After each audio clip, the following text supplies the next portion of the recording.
का टॉपिक जो हमारा है यूज ऑफ ईट। क्या है? यूज ऑफ ईट यानी कि ईट का प्रयोग। ठीक है ना। आज का जो टॉपिक हमारा है यह बहुत ज़्यादा इंटरेस्टिंग होने वाला है और यह जो क्या है हमारे बहुत से एग्जामिनेशन में आते रहते हैं और यह हमारे नॉलेज को बहुत ज़्यादा इंक्रीज करते हैं। ठीक है ना, ध्यान दीजिए। ठीक है, देखिए यहाँ पर लिखा है यूज ऑफ ईट यानी कि ईट का प्रयोग थर्ड यानी कि फ्यूचर के लिए बोला गया। एक तो हम प्रेजेंट में पढ़ाएं और दूसरा पास्ट में पढ़ा चुके हैं और ये जो तीसरा हमारा है यह क्या है? फ्यूचर के लिए। ठीक है ना। देखिए हमें तीनों टेंस में जानना बहुत ही इंपॉर्टेंट होता है। ठीक है ना, ध्यान दीजिए। इधर लिखा गया है, इसके एग्जाम्पल को ध्यान दीजिए। पहले एग्जाम्पल को देखने से पहले यहाँ देखिए क्या लिखा गया? पहचान, यानी कि पहचानना बहुत ज़्यादा ही इंपॉर्टेंट है कि हम कब ईट का प्रयोग करते हैं। ठीक है ना। देखिए ईट का प्रयोग हम नदी, पहाड़, खाई, दिन, समय, छोटे जीव तथा निर्जीव वस्तुओं के लिए करते हैं। ठीक है ना। ईट का प्रयोग हम कहाँ करते हैं? ईट का प्रयोग हम नदी, पहाड़, खाई, दिन, समय, छोटे जीव तथा निर्जीव वस्तुओं के लिए किया जाता है। चलिए इसके बनाने के नियम पर चलते हैं। ठीक है ना। देखिए फ्रेंड्स, सबसे पहले हम इसको हम पहचान लिए। ठीक है ना। और उसके बाद हम क्या करेंगे? बनाने के नियम, यानी उसको हम कैसे बनाएंगे। ठीक है ना, याद ध्यान दीजिए। सबसे पहले हम इट का प्रयोग करते हैं। ठीक है ना, सबसे पहले क्या करते हैं? इट का प्रयोग करते हैं। फिर विल का प्रयोग करते हैं। देखो विल का प्रयोग क्यों किया जाए? क्योंकि यह फ्यूचर के लिए कहा जाएगा। ठीक है ना। उसके बाद हम मुख्य शब्द को लिखते हैं। ठीक है, चलिए एग्जाम्पल पर ध्यान देते हैं हम। अब यहाँ पर क्या लिखा है? कल शुक्रवार होगा। सबसे पहले हम क्या करेंगे भाई? सबसे पहले इट का प्रयोग करेंगे जो कि यहाँ बोला गया। उसके बाद विल का प्रयोग करेंगे। उसके बाद विल का प्रयोग, इट विल। मुख्य शब्द क्या है हमारा? मुख्य शब्द शुक्रवार है। फ्राइडे, फ्राइडे मीन्स क्या होता है? शुक्रवार। FRIDAY, फ्राइडे हो गया ना।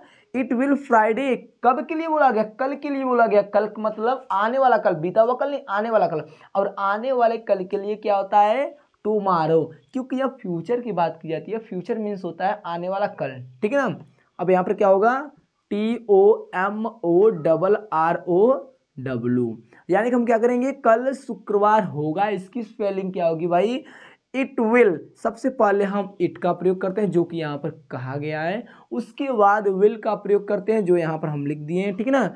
उसके बाद क्या? मुख्य शब्द यहाँ पर लिखा गया है और कल के लिए बोला गया, कल के लिए बोला गया। और कल मीन्स कल की स्पेलिंग होती है टुमारो, यानी कि आने वाला कल क्या होता है? टुमारो। ठीक है, चलिए नेक्स्ट एग्जांपल को देखते हैं। यहाँ पर हमारा एग्जांपल क्या है? जनवरी का महीना होगा। ठीक है ना फ्रेंड्स। देखिए सबसे पहले हम क्या करेंगे? इट का प्रयोग करेंगे। उसके बाद विल का प्रयोग करेंगे। सबसे पहले क्या करेंगे? इट का प्रयोग करेंगे। उसके बाद विल का प्रयोग करेंगे। मुख्य शब्द क्या है? महीना, यानी कि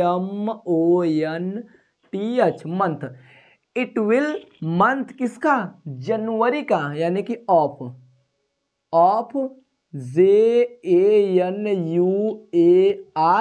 JANUARY। सबसे पहले भाई हम क्या करेंगे? इट का प्रयोग करेंगे। उसके बाद विल का प्रयोग करेंगे। मुख्य शब्द हमारा क्या है? मंथ है। मुख्य शब्द क्या है हमारा?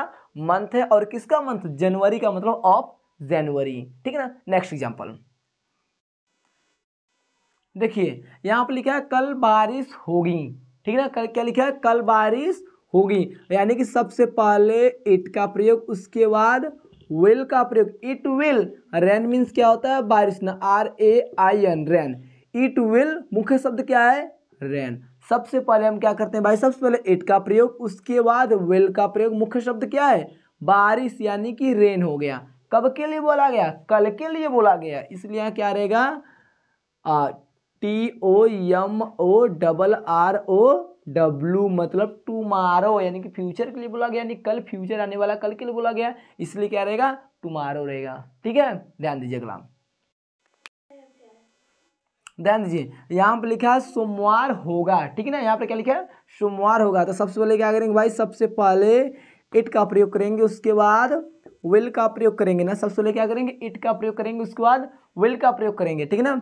और फिर क्या है? मुख्य शब्द हमारा क्या है? मंडे, यानी कि MONDAY। मंडे मीन्स क्या होता है? सोमवार। Friends, there is some example for you and you will watch the videos and you will solve this and if you get any problems through my videos and through my exercise, so you will comment me and I hope that you are getting lots of knowledge through my videos. Thank you friends. I will meet you in next video.